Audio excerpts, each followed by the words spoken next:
갈라디아서 2장. 14년 후에 내가 바나바와 함께 디도를 데리고 다시 예루살렘에 올라갔나니 계시를 따라 올라가 내가 이방 가운데서 전파하는 복음을 그들에게 제시하되 유력한 자들에게 사사로이 한 것은 내가 다름질하는 것이나 다름질한 것이 헛되지 않게 하려 함이라. 그러나 나와 함께 있는 헬라인 디도까지도 억지로 할례를 받게 하지 아니하였으니 이는 가만히 들어온 거짓 형제들 때문이라. 그들이 가만히 들어온 것은 그리스도 예수 안에서 우리가 가진 자유를 엿보고 우리를 종으로 삼고자 함이로되 그들에게 우리가 한시도 복종하지 아니하였으니 이는 복음의 진리가 항상 너희 가운데 있게 하려 함이라.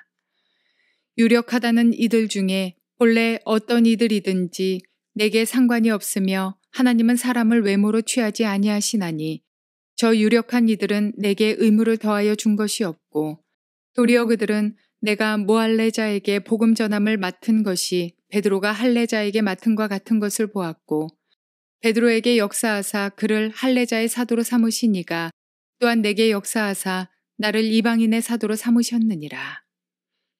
또 기둥같이 여기는 야고보와 게바와 요한도 내게 주신 은혜를 알므로 나와 바나바에게 친교의 악수를 하였으니 우리는 이방인에게로 그들은 할레자에게로 가게 하려 함이라.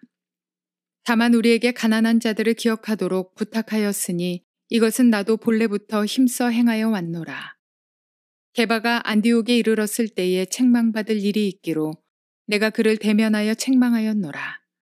야고보에게서 온 어떤 이들이 이르기 전에 게바가 이방인과 함께 먹다가 그들이 오매 그가 할례자들을 두려워하여 떠나 물러가매 남은 유대인들도 그와 같이 외식하므로 바나바도 그들의 외식에 유혹되었느니라. 그러므로 나는 그들이 복음의 진리를 따라 바르게 행하지 아니함을 보고 모든 자 앞에서 게바에게 이르되 네가 유대인으로서 이방인을 따르고 유대인답게 살지 아니하면서 어찌하여 억지로 이방인을 유대인답게 살게 하려느냐 하였노라.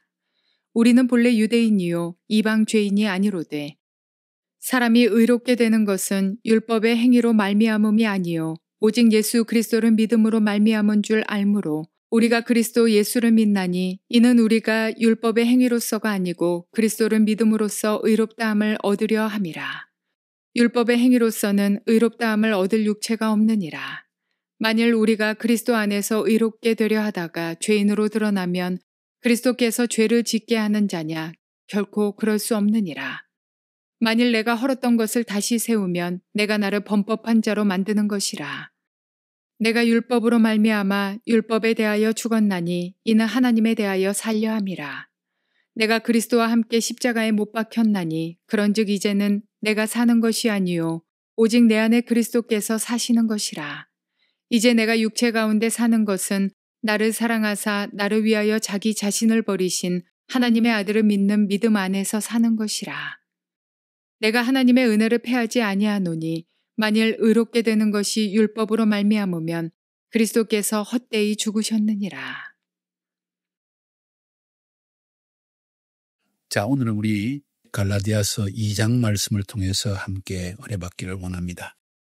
먼저 말씀드린 것처럼 갈라디아서는 초대교회 안에 율법을 지키지 아니하면 구원을 받지 못한다는 이러한 주장들 때문에 교리적인 혼란이 일어났을 때 사도 바울이 갈라디아 지역에 있는 교회들에게 쓴 편지입니다.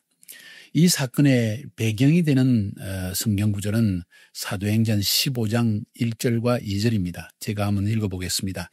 어떤 사람들이 유대로부터 내려와서 형제들을 가르치되 너희가 모세의 법대로 할례를 받지 아니하면 능히 구원을 받지 못하리라 하니 바울 및 바나바와 그들 사이에 적지 아니한 다툼과 변론이 일어난지라. 형제들이 이 문제에 대하여 바울과 바나바와 및 그 중의 몇 사람을 예루살렘에 있는 사도와 장로들에게 보내기로 작정하니라. 사도행전 15장의 내용은 매우 중요한 내용입니다. 왜냐하면 그 당시에 초대교회는 대부분이 유대인들이 예수를 믿는 그러한 교회였습니다. 그러다 보니까 유대 전통에 빠져있던 수많은 성도들이 모세의 율법을 그럼 지켜야 되느냐 지키지 않아도 되느냐 하는 문제로 고민에 빠지게 되었고 아직 복음에 굳게 서지 못한 수많은 어떤 유대 지도자들 가운데 영적인 지도자들 가운데에서 모세의 율법을 지켜야만 구원을 받는다는 주장을 하게 되었습니다. 사도 바울은 이러한 소식을 듣고 매우 당황하게 됩니다. 특별히 사도행전 15장 1절 2절은 안디옥에서 일어난 일을 이야기하고 있는데 유대에서 내려온 그러니까 이스라엘 땅에서 온 사도들로부터 온 사람들 가운데에서 모세의 율법을 지켜야만 구원받는다는 주장을 하는 사람들이 있었다는 것입니다. 그래서 안디옥에 있는 첫 선교 교회에서도 상당한 혼란이 일어났습니다. 이 혼란이 안디옥뿐만 아니라 이제는 바울이 1차 전도 여행에서 복음을 전한 이 지금의 터키 지역에 다 확산되어져서 모세의 율법을 지켜야만 구원받는 자들아 하는 소식이 전파되기 시작하고 예수를 믿어야만 구원받는다는 이 진리가 흔들리기 시작했습니다. 사도 바울은 이 일 때문에 매우 분개했습니다. 그래서 어떻게 하면 이 문제를 해결할까 고민하는 중에 그는 사도들을 찾아가기로 결심한 것 같습니다. 2장 1절 2절에 보니까 14년 후에 내가 바나바와 함께 디도를 데리고 예루살렘에 올라갔다는 표현이 있습니다. 이 14년은 그가 다메섹 도상에서 예수님을 만난 이후에 14년 이후에 그러니까 제1차 선교 여행을 전도 여행을 마치고 난 뒤에 안디옥으로 돌아왔다가 바나바와 함께 예루살렘에 올라갔다는 그런 이야기입니다. 2절에 계시를 따라 올라갔다는 이야기가 나옵니다. 우리가 하나님의 일을 감당할 때 인간적인 생각과 논리와 어떤 동기를 가지고 일을 해서는 안 됩니다. 비록 내 마음속에 이것이 옳은 것 같고 또 이것이 분명히 하나님 뜻인 것처럼 보일지라도 주님 앞에 또 기도하여서 성령님께서 이 일을 허락하시는지 지금 이 일을 해야 할 것인지 하는 그 인도하심을 받아야 된다는 이야기입니다.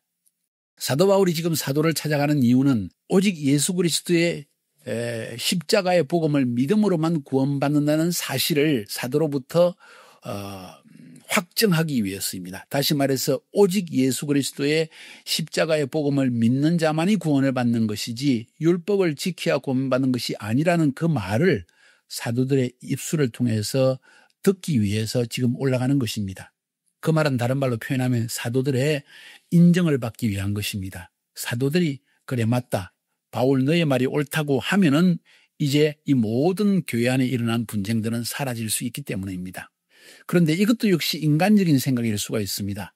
하나님이 이 문제를 해결할 수도 있지 않겠냐는 겁니다. 그랬을 때 예루살렘을 올라갈 것인가 말 것인가 바울은 아마 심히 고민했으리라고 저는 생각합니다. 그의 마음속에 갈등이 났을 것입니다. 내가 사도들에게 찾아가는 것이 너무 인간적인 방법이 아닌가. 하나님이 이 문제를 하나님 스스로 해결해 주실 것은 아닌가 하고 기도하는 중에 그는 계시를 인해서 올라갔다고 표현하는 것을 보니까 성령님의 분명한 인도하심이 있었다는 것을 알 수 있습니다. 다시 말해서 지금 사도들에게 가서 이 문제를 해결하는 것이 하나님의 시간이다. 하나님이 나에게 주신 것이다 하는 확신을 얻게 되었다는 것입니다. 그래서 그가 이방인들 가운데 복음을 제시하고 수많은 사람들이 예수를 믿게 되었는데 그렇게 복음 전한 것이 헛되지 않게 하기 위해서도 이 일을 할 필요가 있습니다. 왜냐하면 이방인들이 모세의 율법을 지킬 이유가 없지 않습니까?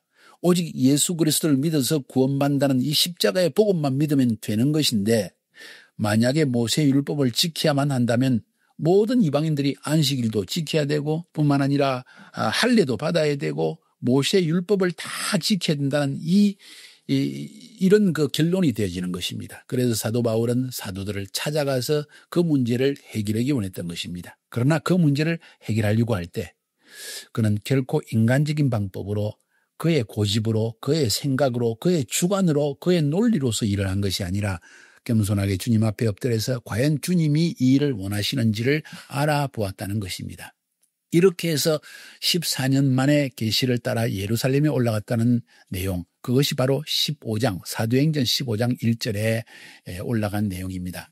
그 다음 3절부터 5절까지서는 사도 바울이 이렇게 바나바와 함께 올라갔지만은 헬라 사람인 디도도 함께, 바울의 제자이죠.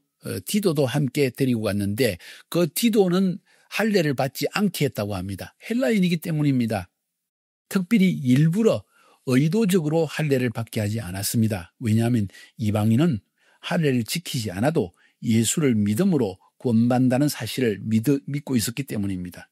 이방인들뿐만 아니라 유대인들도 역시 율법을 지키지 아니할지라도 오직 예수를 믿음으로 말미암아 십자가 위에서 예수님이 우리의 모든 죄와 율법의 저주에서 우리를 해방시키기 위해서 그 율법의 저주를 그리고 형벌을 짊어지고 죽으셨다는 그 믿음 때문에 구원받는 것 아닙니까? 바로 그 사실 때문에 이방인들에게 할례를 하게 할 필요도 없었고 안식일을 지키게 할 필요도 없었고 또 뿐만 아니라 유대인들도 역시 그럴 필요가 없는 것입니다.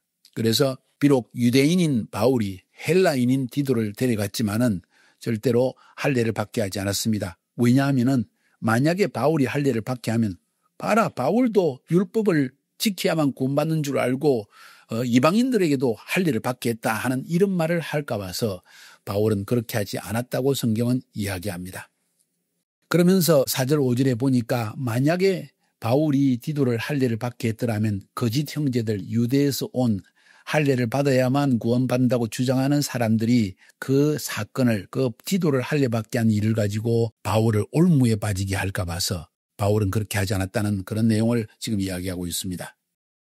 다른 말로 표현하면 좀 더 큰 의미에서 바울이 디도에게 할례를 받게 하지 않는 이유는 복음의 자유함을 끝까지 지키기 위해서입니다. 무슨 말입니까? 만약에 디도를 할례를 받게 하면 그 말은 다른 말로 해서 모세의 율법에 기록된 모든 것을 다 율법을 지켜야만 구원받는다는 것을 바울이 시인하는 격이 되어집니다. 그렇게 되어지면 그리스도의 복음 안에서 완전히 자유함을 얻은 이 자유를 우리가 빼앗기게 되고 율법의 종이 될 수 있기 때문입니다. 바울은 참으로 심령이 강력한 사람이었던 것 같습니다. 강직한 사람이었던 것 같습니다.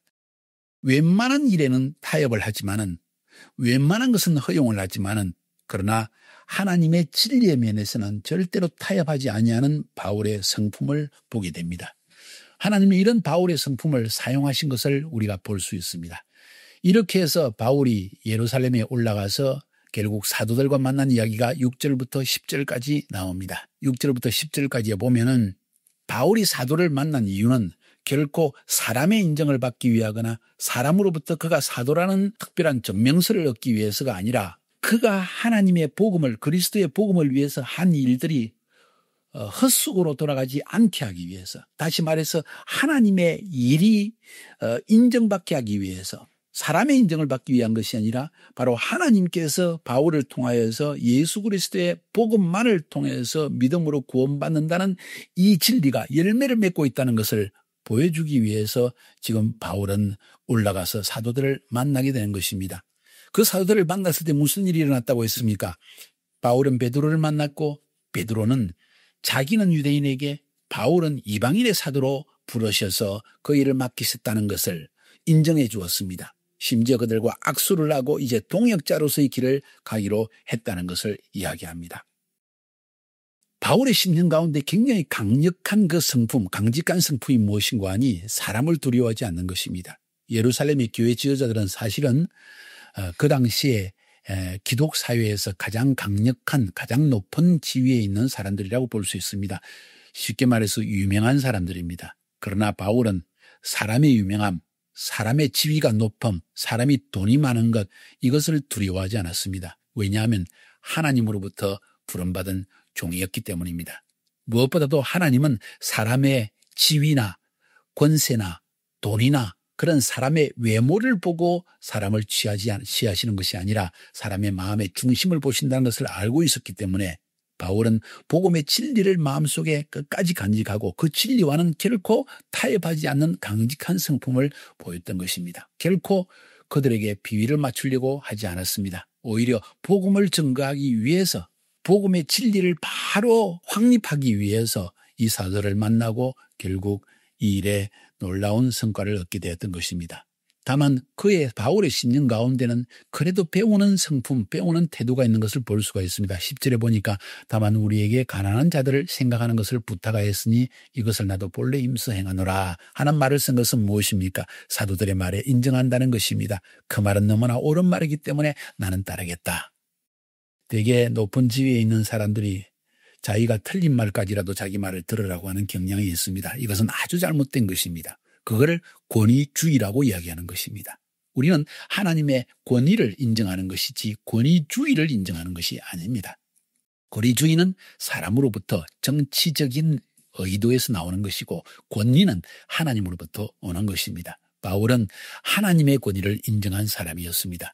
세상 사람의 권위를 인정치 아니하였습니다. 두려워하지도 않았습니다. 타협하려고 하지도 않았습니다.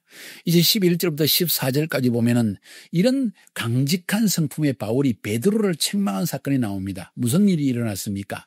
바울이 이렇게 이방인의 사도로서 복음을 잘 전하고 있고 안디옥 교회가 이 이방인들 가운데 첫 선교 교회로서 강력하게 서 있다는 이야기를 듣고 베드로가 안디옥을 방문하게 됩니다. 바울이 없을 때 그랬던 것 같습니다. 그런데 나중에 바울이 돌아왔습니다. 그런데 베드로가 큰 책망을 바울로부터 받습니다. 왜 그랬을까요? 베드로가 그 안디옥에 있는 이방인들로부터 초청을 받습니다. 예루살렘에서 가장 예수님의 수제자인 베드로가 왔다고 하는데 우리 음식을 좀 대접합시다 하고 거대한 잔치를 베풀고 베드로를 초청했습니다. 그리고 베드로 선생님 우리에게 한 말씀 해 주십시오. 우리는 바울 선생님으로부터 예수 그리스도의 십자가와 부활과 복음에 대해서 많이 들었습니다. 베드로 선생님도 한번 말씀해 주세요 하고 초청을 했는데 베드로가 거기서 같이 음식도 같이 먹고 그리고 이야기를 하다가 예루살렘에서 유대에서 유대인들이 지도자가 왔다는 이야기를 듣고 그 말을 듣고는 깜짝 놀래가지고 베드로가 그 자리를 식사 자리를 떠납니다. 왜 그랬을까요? 그때나 지금이나 유대인들은 이방인들과 식사를 같이 하지 않습니다.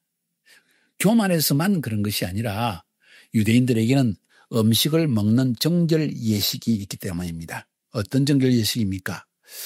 부정한 음식은 먹을 수가 없습니다. 또 우유와 고기를 함께 섞어서 먹을 수가 없습니다. 만약 그렇게 되면 그릇을 깨뜨려야만 합니다. 그런데 이방인들은 그 그릇에 우유를 먹다가 또 거기에다가 치즈를 먹다가 고기를 먹었는지 알 수가 없지 않습니까? 그런 이유 때문에 자기들의 신앙을 지키기 위해서 이방인들과 음식을 먹지 않는다는 이야기입니다. 그래서 그 당시에도 마찬가지로 베드로는 역시 예수 믿고 이제는 예수 그리스도의 복음으로 자유케 된 사람이지만은 그럼에도 불구하고 이 베드로는 여전히 유대인의 전통에 사로잡혀 있었기 때문에 이방인들과 식사를 한다는 그 비난을 받을까 봐서 그 식사 자리를 떠나버립니다. 그 이야기를 듣고 바울이 심히 베드로를 나중에 듣고 책망을 합니다. 네가 어떻게 하나님의 종으로서 참된 유대인으로서 이방인처럼 거짓 행동을 하느냐. 너가 정말 복음으로 거듭난 자라면은 그리고 율법에서 벗어난 자라고 한다면은 왜 아직도 율법을 지켜야 되는 것처럼 사람에게 보이느냐. 너는 외식자이다 하는 강력한 책망을 받았다는 것입니다. 진리를 위해서는 결코 타협하지 아니하는 바울의 강직한 성품을 보게 됩니다. 누가 감히 예수님의 수제자, 예수님이 이제 부활 성천하시고 안 계시니까 교회의 가장 높은 지위에 있는 사람인데 그런 사람을 놓고 책망할 수 있겠습니까? 바울의 성품입니다. 그래서 하나님은 이 바울을 사용하신 것입니다. 어찌 보면 관계 안에서 많은 어려움을 만들어내는 사람이라고 볼 수 있습니다. 그러나 그리스도의 복음에 있어서는 결코 사람과 타협하지 아니하는 이런 바울의 모습. 그래서 결국은 로마의 감옥에서 나중에 죽고 마는 이런 바울의 모습을 우리가 보게 되는 것입니다.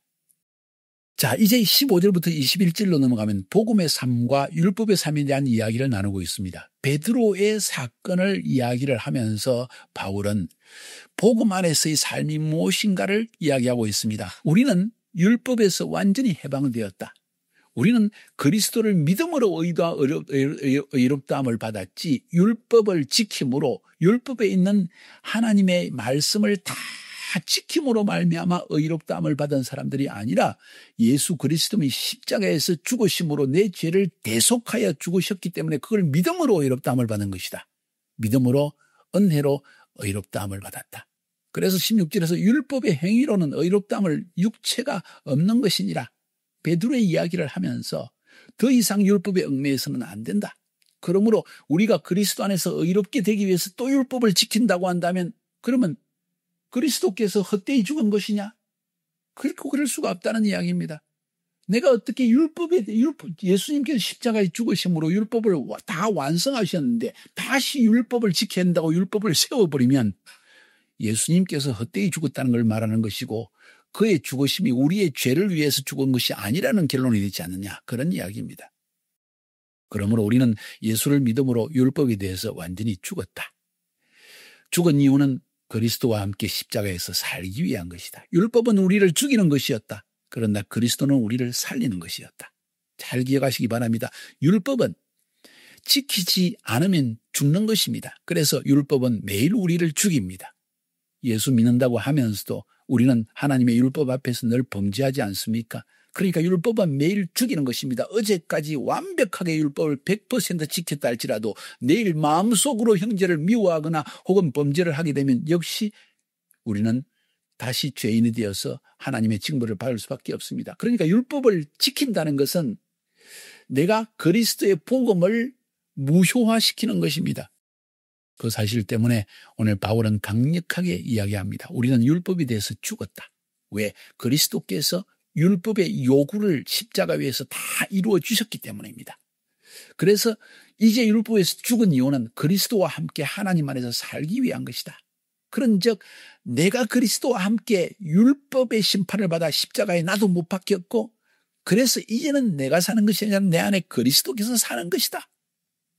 나를 그렇게 사랑하신 예수 그리스도를 믿는 믿음 안에서 오늘도 감사함으로 하나님의 법을 성취하며 살아가는 것이다. 나는 결코 그리스도의 은혜를 하나님이 십자가 위에서 우리에게 베푸신 그 은혜를 패하게 할 수는 없다. 없앨 수는 없다. 왜냐하면 내가 의롭게 하는 것이 율법으로 말미암지 않고 그리스도로 말미암았기 때문이다. 하면서 사도 바울은 지금 율법의 삶과 복음의 삶에 대해서 강력하게 우리에게 말하고 있습니다. 여기서 알 수 있는 중요한 진리가 무엇인지 아십니까? 내가 하나님을 좀 기쁘게 해가지고 하나님이 나를 구원하시거나 내가 지금 하나님을 기쁘게 해가지고 하나님이 나를 좀 봐주셔서 좀 축복을 해주시거나 이런 삶을 율법적인 삶이라고 하는 것입니다. 그럼 복음적인 삶은 무엇입니까?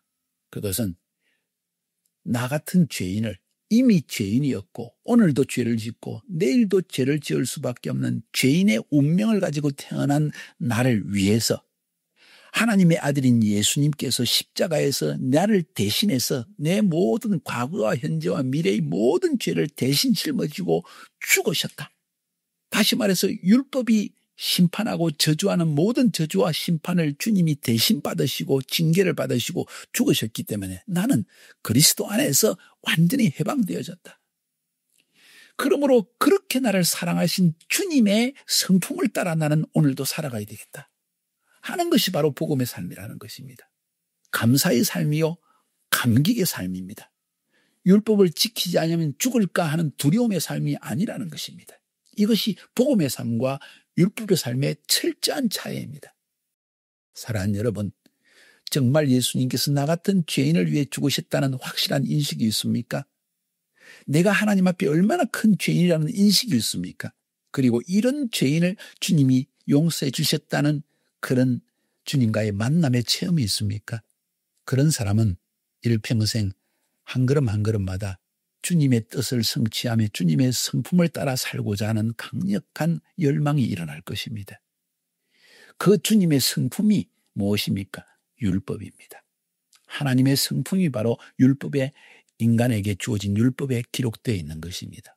사랑하는 여러분, 이제는 더 이상 11조를 안 하면 하나님이 저주하실까? 기도하면 하나님이 죽이실까? 예배 참석 안 하면 하나님이 죽이실까? 이런 마음이 아니라 나 같은 죄인을 용서하신 주님께 기도하지 않으면 내가 오늘도 죄를 지을 수밖에 없지.